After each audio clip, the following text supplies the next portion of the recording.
السلام علیکم ورحمۃ اللہ وبرکاتہ۔ تو کل کے درس میں ہم نے فعل کی تعریف اور اس کی علامت اور فعل کو فعل کیوں کہا جاتا ہے یہ پڑھے تھے۔ آج پڑھیں گے حرف کی تعریف اور اس کی علامت اور حروف کے جو فوائد ہے کلام عرب میں، اور حرف کو حرف کیوں کہا جاتا ہے، یہ سب بات پڑھیں گے۔ تو آئیے سب سے پہلے عبارت پڑھتے ہیں، پھر ترجمہ کے ساتھ تشریحات پڑھیں گے اور عبارت کا اجرا بھی کریں گے انشاءاللہ۔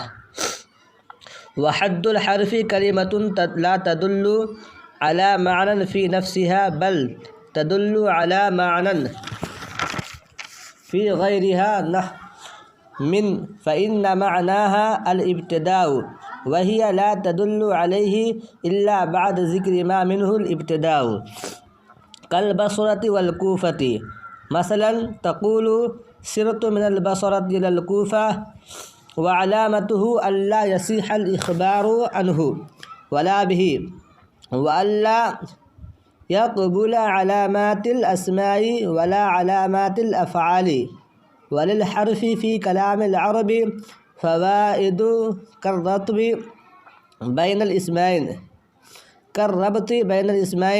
نحو زيد في الدار، أو الفعلين نحو أريد أن تضرب، أو اسم وفعل كضربت بالخشبة، أو الجملتين نحو إن جاءني زيد أكرمته، وغير ذلك من الفوائد التي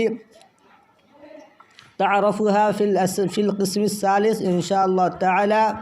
ويسمى حرفا لوقوعه في الكلام حرفا أي طرفا إذ ليس مقصودا بالذات مثل المسند والمسند إليه۔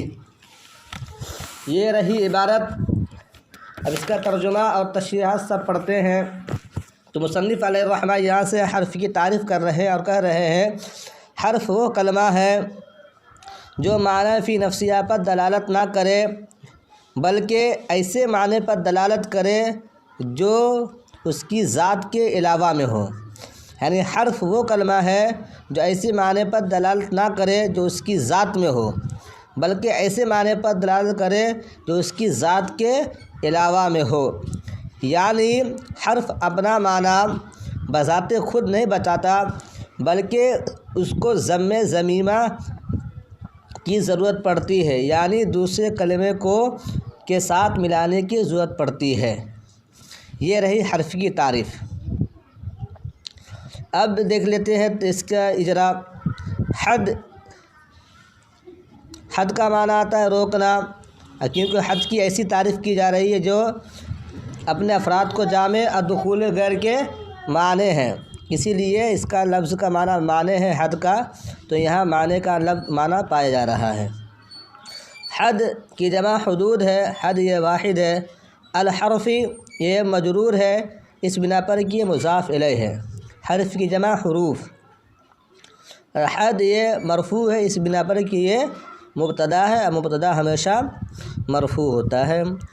کلمۃ یہ بھی مرفوع ہے اس بنا پر کہ یہ خبر ہے، اس کی جمع کلمات آتی ہے۔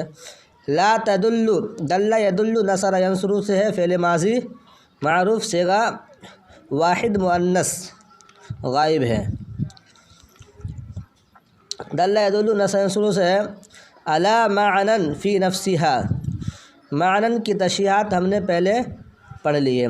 فی نفسها نفس کی جمع نفوس، نفسها میں ہا ضمیر یہ کلمہ کی طرف لوٹ رہی ہے۔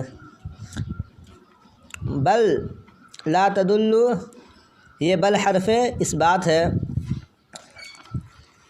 دل یدل تدل نصر ینصر سے صیغہ واحد مؤنث غائب کا ہے، فعل مضارع ہے۔ علی معنی کی تشریحات ہم نے پڑھ لیا۔ فی غیرہا، غیری یہ ہمیشہ مضاف ہو کر استعمال ہوتا ہے۔ ہا ضمیر یہ کلمہ کی طرف راجع ہے۔ نحو یعنی یہاں کلمہ کی مثال پیش کر رہے ہیں۔ من جیسے کہ من، دیکھیے من یہ ایک ایسا لفظ ہے، اس کی تشریح کر رہے فإن معناها الابتداء، کہ من کا معنی ابتدا ہے۔ من کا معنی کیا ہے؟ ابتدا ہے۔ وہی لا تدل علیہ، اس کے باوجود وہ اس پر دلالت نہیں کرتا، یعنی ابتدا تو معنی ہے لیکن ابتدا پر دلالت نہیں کرتا۔ ابتدا پر کب دلالت کرتا ہے وہ آگے بتا رہے، الا بعد ذکر ما منہ الابتدا، مگر اس کے بعد کہ ابتدا کا ذکر کر دیا جائے، یعنی ایسے لفظ کا ذکر کر دیا جائے جس سے ابتدا ہو۔ دیکھیے جیسے کہ من، اس کا معنی ہے ابتدا، وہی لا تدل علیہ، لیکن یہ ابتدا پر دلالت نہیں کرتے مگر اس کے بعد کہ جس سے ابتدا ہو، اگر اس چیز کا ذکر کر دیا جائے جہاں سے ابتدا ہو تو پھر من اپنا معنی بتا دے گا۔ تو دیکھیے من جو ہے بذات خود اپنا معنی نہیں بتایا بلکہ دوسرے کلمے کا محتاج ہے، ضم ضمیمہ کا یہ محتاج ہے۔ کل بصرۃ والکوفہ، جیسے کہ کوفہ بصرہ، ابتدا یہ تو مثال کے طور پر کوفہ بصرہ جو مشہور شہر کا نام اس لیے دیتے ہیں، کوئی بھی لے سکتے ہیں، گجرات ہو، حیدرآباد ہو، ممبئی ہو، جو بھی آپ مثال میں پیش کر سکتے ہیں، بہار ہو۔ تو یہاں پر بصرہ اور کوفہ یہ ایک ایسا لفظ ہے کہ یہاں سے کام کی ابتدا ہو سکتی ہے۔ جیسے کہ آپ سفر کریں تو آپ بصرہ سے کوفہ تک سفر کریں تو سرت من البصرہ الی الکوفہ کہیں گے۔ تو اب یہاں پر سرت میں نے سیر کیا، میں نے سفر کیا، تو یہاں پر آپ کے سیر کی ابتدا کہاں سے ہو رہی ہے؟ بصرہ تو سرت من البصرہ، میں نے بصرہ سے سیر کیا، بصرہ سے سفر کیا الی الکوفہ، کوفہ تک۔ تو جب آپ بصرہ یا کوفہ ملا دیں گے تو آپ کو من کا معنی معلوم ہو جائے گا۔ تو یہ من بذات خود اپنا معنی نہیں بتایا بلکہ کسی دوسرے کلمہ کا یہ محتاج ہوتا ہے، اسی کو کہتے ہیں کہ معنی فی نفسہ پر دلالت نہ کرنا بلکہ ایسی معنی پر دلالت کرنا جو اس کے غیر میں ہو۔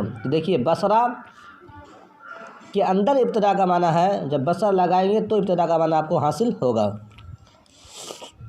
مثلا جیسے تقول سرت من البصرہ الی الکوفہ، جیسے کہ تم کہو گے سرت من البصرہ الی الکوفہ، میں نے بصرہ سے کوفہ تک سفر کیا۔ تو یہاں پر آپ کو من کا معنی لینا ہو، یہ من حرف ہے، یہ معنی اپنا خود نہیں بتائے گا تو آپ کو بصرہ لگانا ہی پڑے گا۔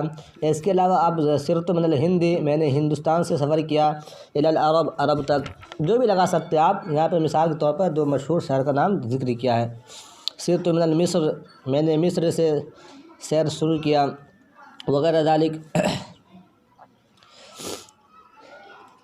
فإن معناها میں ہا ضمیر یہ من کی طرف راجع ہے۔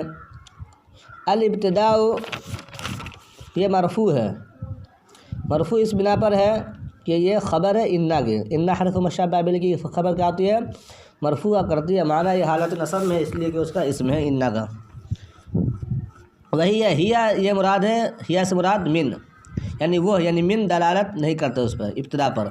علیہ میں جو ہی ضمیر ہے اس کا معنی ابتدا ہے، ابتدا پر اس کا مرجع ابتدا ہے، ابتدا پر دلالت نہیں کرتے۔ بعد ذکر ما منہ الابتدا، مگر اس کے ذکر کے بعد جس سے ابتدا ہو۔ کل بصرۃ الکوفہ، بصرہ کوفہ ایک شہر کا نام ہے جو بہت ہی مشہور و معروف شہر ہے۔ کوفیوں نے حضرت امام حسین کو بلا کر یہی شہید کیے تھے۔ مثلا جیسا کہ تم کہو گے تقول، قال یقول، نصرہ ینصر سے ہے صیغہ واحد مذکر حاضر ہے، واحد مذکر حاضر ہے۔ تقول اصل میں تقول تھا، اس میں تعلیل کی ہے، تعلیل اس طرح کی ہے کہ واو متحرک ما قبل حرف صحیح ساکن، واو کی حرکت کو نقل کر کے ما قبل کو دے دیے، تقول ہو گیا۔ سرتو، سارا یسیرو، سارا یسیرو، ضربا یضربو سے سرتو ہے، صیغہ واحد متکلم فعل ماضی معروف ہے۔ من البصرۃ الی الکوفہ، وعلامتہ، اور اس کی علامت یعنی حرف کی علامت۔ یہاں سے اب مصنف علیہ الرحمہ جب حرف کی تعریف اور اس کی مثال سے فارغ ہوئے تو اب اس کی علامت بیان کر رہے ہیں۔ وعلامتہ، اور اس کی علامت یعنی حرف کی علامت، الا یصح الاخبار عن ولا بہ، یعنی اخبار ان اور اخبار بھی کا صحیح نہ ہونا، اخبار ان اور اخبار بھی کا صحیح نہ ہونا۔ اخبار ان کا صحیح ہونا یہ اسمی کی علامت ہے، اخبار بھی کا صحیح ہونا یہ فعل کی علامت ہے، اور یہ دونوں کا صحیح نہ ہونا یہ حرف کی علامت ہے۔ یعنی محکوم علیہ اور محکوم بھی کا نہ ہونا یہ حرف کی علامت ہے۔ حرف کو سمجھنا ایک دم آسان ہے، جب بھی آپ دیکھیں تو اس میں پہلے آپ اسم کی علامت دیکھیں، اگر اسم کی علامت پائی جائے تو اسم ہے، فعل کی علامت دیکھیں، اگر فعل کی علامت پائی جائے تو فعل ہے، اور اگر ان دونوں میں سے کسی کی علامت نہ ملے تو سمجھ جائیے کہ وہ حرف ہے۔ اسی کو کہتے ہیں اخبار بھی، اور اخبار ان کا صحیح نہ ہونا، یعنی محکوم علیہ محکوم بھی کا واقع نہ ہونا۔ اگر محکوم علیہ ہو تو وہ اسم ہو جائے گا، محکوم بھی ہو تو وہ فعل ہو جائے گا، اگر ان دونوں میں سے نہ ہو تو وہ کیا ہوگا؟ حرفی ہوگا۔ اللہ یصیح، صح یصیح، ضرب یضرب سے ہے، حالت نصب میں ہے کیونکہ الناصبہ داخل ہے۔ اخبار مرفوع ہے اس لیے کہ یہ فاعل اخبار یہ باب افعال کا مصدر ہے۔ ایک ہوتا ہے اخبار، اخبار یہ خبر کی جمع ہے، جیسے کہ اخلاق یہ خلق کی جمع ہے، تو یہاں پہ اخبار ہے، اخبار نہیں، اخبار پڑھنا یہ غلط ہے، یہاں پر جمع استعمال نہیں ہوا بلکہ مصدر استعمال ہوا باب افعال کا اخبار۔ وَأَلَّا يَقْبُلَ عَلَامَاتِ الْأَسْمَاءِ وَلَا عَلَامَاتِ الْأَفْعَالِ۔ اب یہاں پہ کہہ رہے ہیں پہلی بات تو یہ اخبار بھی، اخبار کا صحیح نہ ہونا یہ فعل کی اس حرف کی علامت ہے۔ دوسری علامت کیا ہے کہ نہ اسماء کی علامت کو قبول کرے نہ افعال کے علامت کو قبول کرے۔ اگر ان دونوں میں سے کسی کی علامت قبول نہ کرے تو وہ حرف ہے، اگر اسماء کی علامت قبول کرے تو وہ اسماء ہے، اگر فعل کی علامت قبول کرے تو وہ فعل ہے، اگر ان دونوں کی علامت نہ پائی جائے تو سمجھ جائیے وہ حرف ہے۔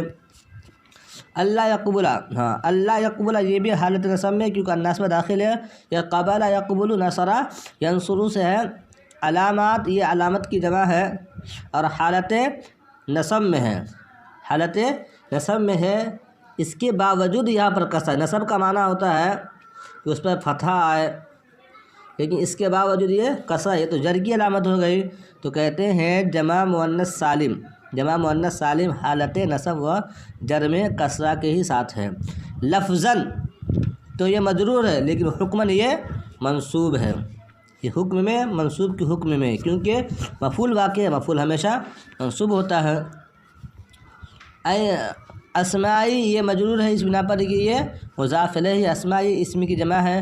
ولا علامات، ولا علامات یہ بھی منصوب ہے کیونکہ علامت پر عطف ہے اس کا۔ افعال یہ مجرور ہے کہ مضاف الیہ ہے، افعال یہ فعل کی جمع ہے۔ اب یہ کہتے ہیں کہ حرف نہ مسند ہو نہ مسند الیہ ہو، اسی کو کہتے ہیں حرف۔ اگر مسند اور مسند الیہ ہو تو فعل یا حرف ہوں گے، فعل یا اسم ہوں گے، لیکن حرف تو نہ مسند ہوتا ہے نہ مسند الیہ ہوتا ہے۔ جب حرف نہ مسند الیہ ہوتا ہے نہ مسند ہوتا ہے تو پھر اس میں مشغول ہونا، حرف کے بارے میں پڑھنا یہ تو فالتو بات ہے، یہ تو بیکار بات ہے، جب کیونکہ فائدہ جو ہوتا ہے وہ مسند سے ہوتا ہے یا مسند الیہ سے ہوتا ہے یا دونوں سے ہوتا ہے، مسند اور مسند الیہ سے ہی فائدہ ہوتا ہے۔ جو نہ مسند ہو نہ مسند الیہ ہو، جو نہ محکوم ہو نہ محکوم علیہ، تو پھر اس سے کیا فائدہ؟ تو پھر حرف کو ہم پڑھتے کیوں ہیں؟ حرف میں مشغول کیوں ہوتے ہیں؟ اس میں اپنا وقت ضائع کیوں کرتے ہیں؟ تو کہتے ہیں مسند اور مسند الیہ نہیں ہوتے، اس کا مطلب یہ نہیں کہ حرف کا کوئی فائدہ نہیں، بلکہ حرف کا کلام عرب میں بہت فائدہ ہے، اسی فوائد کو بیان کرتے ہیں، اور حرف میں مشغول ہونا، حرف کے بارے میں پڑھنا یہ بیکار نہیں ہے، وقت کو ضائع کرنا نہیں ہے، بلکہ بہت ہی زیادہ فائدہ ہے۔ وللحرف فی کلام العرب، کلام عرب میں حرف کے لیے فوائد کیا ہے؟ بہت سے فوائد ہیں، بہت سے فوائد ہیں۔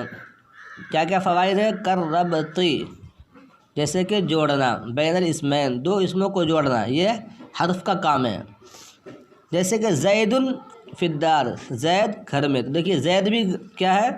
اسم ہے، اور الدار یہ بھی کیا ہے؟ اسم ہے، دونوں اسم ہیں۔ اگر ہم یہاں پر فی کو ہٹا دیں تو کیا بولیں گے؟ زید دار، زید گھر۔ اگر جملہ بنائے گا تو ہو جائے گا زید دار، زید گھر ہے، معنی فاسد ہو جائے گا۔ لیکن جب اس میں فی داخل کر دیں گے، حرف داخل کر دیں گے تو اس کا معنی درست ہو جائے گا، زید فی الدار، زید گھر میں ہے۔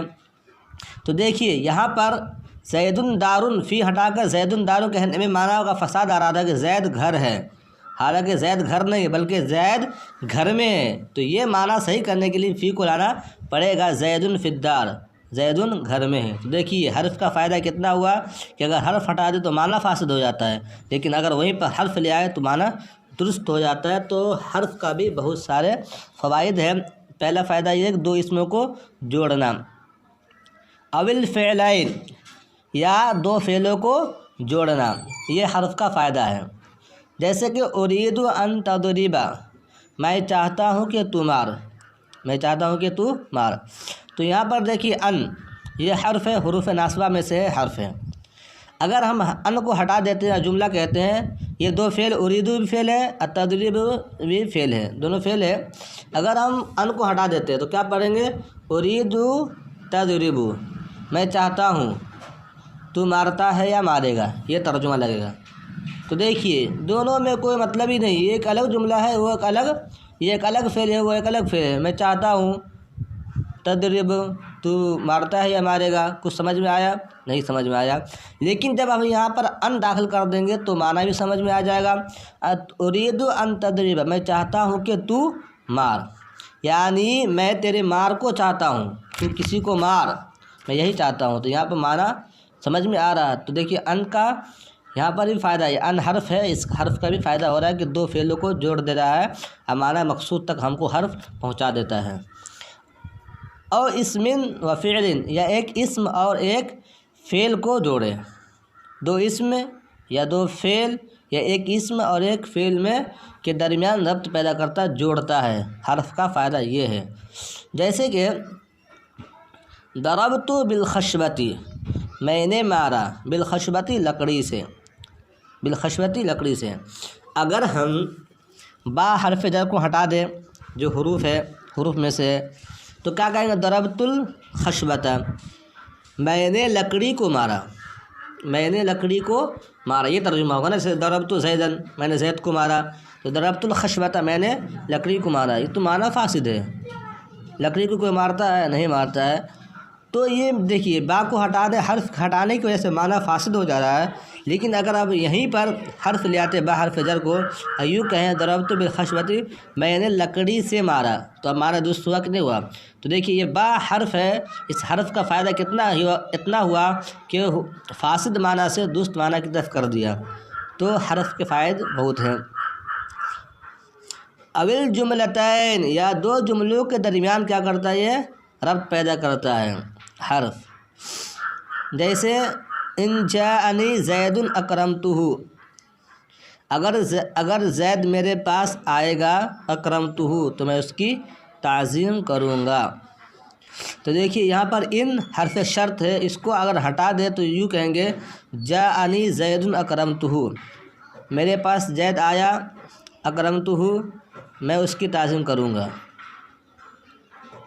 میرے پاس زید آیا میں اس کی تعظیم کروں گا۔ حالانکہ یہاں پر مقصد یہ نہیں ہے، یہاں پر شرط و جزا کا مقصد ہے۔ تو یہ شرط و جزا کا معنی کب حاصل ہوگا؟ یہ اس وقت حاصل ہوگا جب کہ وہاں پر ان حرف شرط حرف کو لائیں گے، تب دو جملوں کو جوڑے گا، ورنہ یہ جاءنی زید ایک الگ جملہ ہو جائے گا، اکرمتہ یہ ایک الگ جملہ ہو جائے گا۔ حالانکہ یہاں پہ دو جملوں کو جوڑ رہا ہے ان، تو یہ دو جملوں کو جوڑنے کا بھی فائدہ کرتا ہے۔ ان جاءنی زید اکرمتہ، اگر زید میرے پاس آئے گا تو میں اس کی تعظیم کروں گا۔ وغیر ذلك من الفوائد التي تعرفها في القسم الثالث انشاءاللہ تعالی، اور اس کے علاوہ بھی بہت سے فوائد ہیں حرف کے، جس کو آپ قسم ثالث یعنی تیسری قسم میں انشاءاللہ تعالی اگر اللہ نے چاہا تو آپ جانیں گے۔ اس سے حرف کے جو فوائد آئیں گے آگے بیان کیے جائیں گے کہ بلا یہ ایجاب کے لیے آتا ہے، نعم یہ ایجاب کے لیے آتا ہے، اور بلا جو نفی کے بعد اس بات کے لیے آتا ہے، جیسے کہ کیا میں تیرا رب نہیں ہوں؟ بلا کیوں نہیں؟ ہاں، تو یہ نفی کے بعد اس بات کے لیے آتا ہے بلا۔ تو یہ جو بلا بھی حرف ہے اور نعم یہ بھی حرف ہے، تو یہ حروف ہے، اس کے بھی کچھ فوائد ہے جس کو انشاءاللہ آخر میں بیان کریں گے۔ تو یہ ترجمہ اور تشریحات ابھی اجرا کر لیتے عبارت کا یہاں سے، کہاں سے؟ وللحرف، حرف جمع حروف یہ حالت جر میں ہے کیونکہ لام حرف جر ہے، فی کلام العرب، کلام عرب میں کلام یہ باب تفعیل کا مصدر ہے، کیونکہ باب تفعیل کا مصدر تفعیل تین چار وزن پہ ہے، تفعیل جیسے تصریف، فعال جیسے کہ کلام، سلام، تفعیلہ جیسے کہ تبصرہ، اور جیسے کہ فعال کذاب وکذبوا بآیاتنا کذابا، یہ تین چار مصدر آتے ہیں اس سے باب تفعیل سے، کلام یہ باب تفعیل ہی سے ہے۔ فوائد، دیکھیے فوائد حالت رفع میں ہے کیونکہ یہ مبتدا مؤخر ہے، للحرف فی کلام العرب، یہ خبر مقدم ہے، اب مبتدا ہمیشہ مرفوع ہوتا ہے، لیکن یہاں پر ایک بات غور کی یہ ہے کہ فوائد نہیں کہا، مصنف نے فوائد نہیں کہا، تنوین نہیں لائے، کیوں نہیں لائے؟ کیونکہ یہ غیر منصرف ہے، غیر منصرف پر تنوین نہیں آتا۔ فوائد یہ غیر منصرف کس طرح ہے؟ اس میں دو سبب کیا ہے؟ دو سبب تو نہیں ہے، لیکن ایک ہی سبب ایسا ہے جو دو سبب کے قائم مقام ہے، وہ جمع منتل جموع ہے، جمع منتل جموع ہے، فائدہ کی جمع فوائد۔ ربط کا معنی آتا ہے جوڑنا، ربطہ یا ربطو نصرہ ینصرو سے ہے۔ بین الاسمین، دو اسموں کے درمیان، بینا معنی آتا ہے درمیان، بینا یہ مضاف ہمیشہ یہ استعمال ہوتا ہے تو مضاف ہو کر استعمال ہوتا ہے۔ الاسمین یہ مضاف الیہ ہونے کی بنا پر مجرور ہے۔ اسمین یہ اسم کی تثنیہ ہے، اسم واحد، اسمین تثنیہ، اسماء یہ جمع۔ تثنیہ کا اعراب کیا ہوتا ہے؟ حالت نصب و جر میں یا ما قبل مکسور، یا ما قبل مکسور، تو اسمین میں دیکھیے یا ما قبل مکسور ہے کہ نہیں ہے، تو یہ حالت جر میں ہے۔ جیسے زید فی الدار، زید ایک نام ہے، دار یہ گھر کے معنی میں، اس کے یہ واحد ہے، اس کا جمع بہت سے 10 یا 12 لغت میں لکھا ہوا ہے، جس میں ایک دو بتا دو۔ دار کی جمع دیار، ادیار، دیور وغیرہ وغیرہ وغیرہ ذالک۔ اول فعلین، فعل بھی یہ بھی حالت جر میں ہے، کیونکہ اصل عبارت ہے کر ربط بین الفعلین، جیسے کہ بین الفعلین، یہاں پر بھی بینا پر ہی اس کا عطف ہوگا۔ نہ جیسے کہ اریدو، ارادہ یریدو، یہ نصرہ ینصرو سے ارادہ اریدو، یہ کا باب فعال سے ارادہ یریدو، یہ باب افعال سے ہے، واحد متکلم کا صیغہ ہے، واحد متکلم فعل مضارع معروف ہے۔ ضرب یضرب یہ باب فعال یا فعل سے صیغہ واحد مذکر حاضر کا ہے۔ اور اس اسم و فعل یا ایک اسم و فعل یہ بھی حالت جر میں ہے، کیونکہ اس کا بھی عطف اسی اسمین پر ہے، یعنی بین اسم و فعل، کر ربطی بین اسم و فعل اصل پیدا ہوگی، جیسے کہ ربط کا پیدا کرنا ایک اسم اور ایک فعل کے درمیان، تو بین مضاف ہے اور اسم و فعل مضاف الیہ ہے، اسی بنا پر مضاف الیہ ہمیشہ مجرور ہوتا ہے، اس بنا پر یہ مجرور ہے۔ اسم کی جمع اسماء، فعل کی جمع افعال۔ کا ضربتو، جیسے کہ ضربتو، ضرب یضرب سے ہے، واحد متکلم کا صیغہ، بالخشبتی لکڑی سے۔ جملتین، جملہ کی تثنیہ ہے، جملتان وہی حالت جر میں ہے، جملتین ہے۔ جیسے کہ ان جانی، جاء یجیء، ضرب یضرب سے ہے، اور صیغہ واحد مذکر غائب کا ہے، نون وقایا کا ہے، یا سے متکلم مفعول بھی ہے، ایسے اس کا فاعل ہے۔ اکرمتہ یہ شرط کی جزا ہے، وغیر ذالک اور اس کے علاوہ۔ من الفوائد، فوائد دیکھیے فوائد یہ فائدہ کی جمع ہے اور غیر منصرف، اس کے باوجود اس پر کسا آیا، کیونکہ قاعدہ ہے کہ جب غیر منصرف الف لام داخل ہو جائے تو اس پر کسا آ سکتا ہے، تو یہاں دیکھیے الف لام داخل ہوا تو اس پر میں نے حرف جر کی وجہ سے کسا آ سکتا ہے، یہ منصرف کے حکم میں ہو گیا۔ التی یہ اس میں موصولہ ہے، یہاں پر ایک اعتراض ہو سکتا ہے، اعتراض یہ ہے کہ الذی اس میں موصول ہے، الذی اس میں موصول ہے، الفوائد یہ جمع ہے اور التی یہ واحد ہے، تو واحد اور جمع میں مطابقت نہیں ہے، مطابقت حالانکہ ان دونوں میں مطابقت ہونی چاہیے، تو کہتے ہیں کہ مطابقت ہے۔ مطابقت اس بنا پر ہے کہ قاعدہ ہے کہ جمع مکسر جس کو جمع تکسیر کہتے ہیں وہ واحد مؤنث کے حکم میں ہوتا ہے، تو التی یہ واحد مؤنث کے لیے اس میں موصولہ ہے، تو یہاں پر قاعدہ پایا جا رہا ہے، یہاں پر اس کا لینا درست ہے۔ عریفہ یعرف، سمع یسمع سے عریفہ یعرف تعرف، عریفہ یعرف تعرف، یہ صیغہ واحد مؤنث غائب کا صیغہ ہے، صیغہ واحد مؤنث غائب ہے، صیغہ واحد مذکر حاضر ہے، صیغہ واحد مذکر حاضر ہے جس کو آپ پہچانیں گے، تعارف ہوا جس کو آپ پہچانیں گے، فی القسم الثالث، تیسری قسم انشاءاللہ۔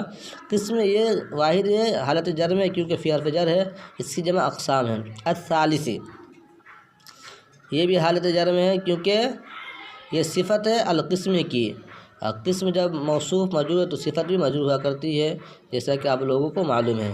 انشاءاللہ تعالی اگر اللہ تبارک و تعالی نے چاہا تو تب جانیں گے، اگر اللہ نے نہیں چاہا تو نہیں جان سکتے ہیں۔ ان حرف شرط ہے، شاء یشیء، ضرب یضرب سے ہے، اللہ اس کا فاعل ہے، تعالی یہ موصوف صفت حال الحال بن کے یہ فاعل بنے گا کلمہ شاء کا۔ وَيُسَمَّى حَرْفًا لِوُقُوعِهِ، اب یہاں سے حرف کو حرف کہنے کی وجہ کیا ہے، آخر حرف کو حرف کیوں کہتے ہیں، اسی کو بیان کر رہے ہیں۔ وَيُسَمَّى حَرْفًا لِوُقُوعِهِ فِي كَلَامٍ اور فِي كَلَامِ حَرْفًا، اور حرف کو حرف اس لیے کہا جاتا ہے لِوُقُوعِهِ فِي كَلَامِ، کہ کلام میں اس کا واقع ہونا، حرفاً ای طرف یعنی کنارے میں، حرف کنارے میں واقع ہوتا ہے اسی لیے اس کو حرف کہا جاتا ہے، کیونکہ حرف کا معنی ہوتا ہے کنارہ، حرف کا معنی ہوتا ہے کنارہ، اور حرف کنارے میں واقع ہوتا ہے اسی لیے اس کو حرف کہا جاتا ہے، ای طرفاً یعنی طرف میں کنارہ ہی ہوتا ہے۔ اذ لیس مقصودا بالذات، اس لیے کہ وہ مقصود بالذات نہیں ہوتا، مثل المسند والمسند الیہ، مسند اور مسند الیہ کی طرح۔ اب یہاں پر مصنف علیہ رحمہ حرف کی وجہ تسمیہ بیان کر رہے ہیں۔ یسمى کا نائب فاعل کون ہے، یہ فعل ماضی، فعل مضارع مجہول ہے، تو مجہول کا نائب فاعل ہونا چاہیے نا، تو کہتے ہیں اس کا نائب فاعل مجہول پوشیدہ ہے، اور وہ یہ ہے وَيُسَمَّى الْحَرْفُ، حرف کا نام رکھا جاتا ہے، حرفاً حرف یعنی حرف کا نام حرف رکھا جاتا ہے، لِوُقُوعِهِ اس کے واقع ہونے، لِوُقُوعِهِ میں جو ہا ضمیر ہے یہ حرف کی طرف راجع ہے، فی الکلام، کلام میں، کلام میں کنارے میں واقع ہونے کی وجہ سے حرف کہا جاتا ہے۔ اب یہاں پر ایک اعتراض ہے، وہ اعتراض یہ ہے کہ حرف کنارے میں کیسے واقع ہوتا ہے، تو بیچ میں واقع ہوتا ہے، ہم بتاتے ہیں، جیسے زید فی الدار، زید گھر میں ہے، تو دیکھیے زید اور دار کے بیچ میں کیا ہے، فی ہے، تو فی یہ کنارے میں ہے کہ بیچ میں ہے، تو آپ کہیں گے کہ بیچ میں ہے، تو یہ کنارے میں کہاں واقع ہوا، یہ ابھی مصنف نے کہا نا کہ حرف کو حرف اس لیے کہتے ہیں کہ وہ کنارے میں واقع ہوتا ہے، حرف کا معنی ہے کنارہ، اس لیے اس کو حرف کہہ دیتے ہیں، حالانکہ زید فی الدار میں زید، یہ زید فی الدار میں فی یہ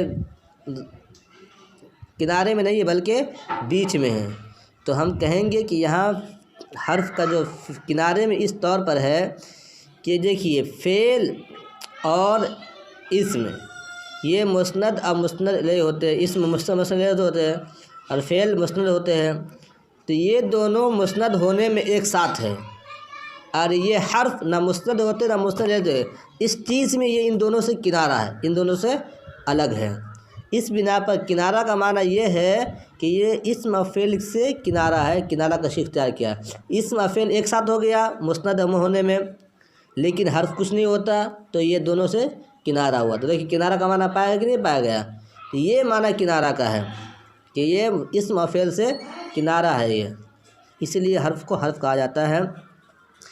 اذ لیس مقصود بالذات، اس لیے کہ وہ مقصود بالذات نہیں ہوتا، وہ مسند اور مسند الیہ نہیں ہوتا، مثل المسند والمسند الیہ، یعنی اس کی مثال مسند اور مسند الیہ ہے، کیونکہ اسم اور فعل یہ مسند اور مسند ہوتے ہیں لیکن حرف کچھ نہیں ہوتا، یہ دونوں سے کنارہ ہے، جب اس کے اندر کنارہ کا معنی پایا جاتا ہے تو حرف کا معنی ہی ہوتا ہے کنارہ، جب کنارہ ہوتا ہے معنی تو اسی بنا پر اس کو حرف کہا جاتا ہے، کیونکہ یہ اسم و فعل سے کنارہ کشی اختیار کیا ہے، سائڈ میں ہے، اس لیے اس کو حرف کہا جاتا ہے۔ السلام علیکم ورحمۃ اللہ وبرکاتہ۔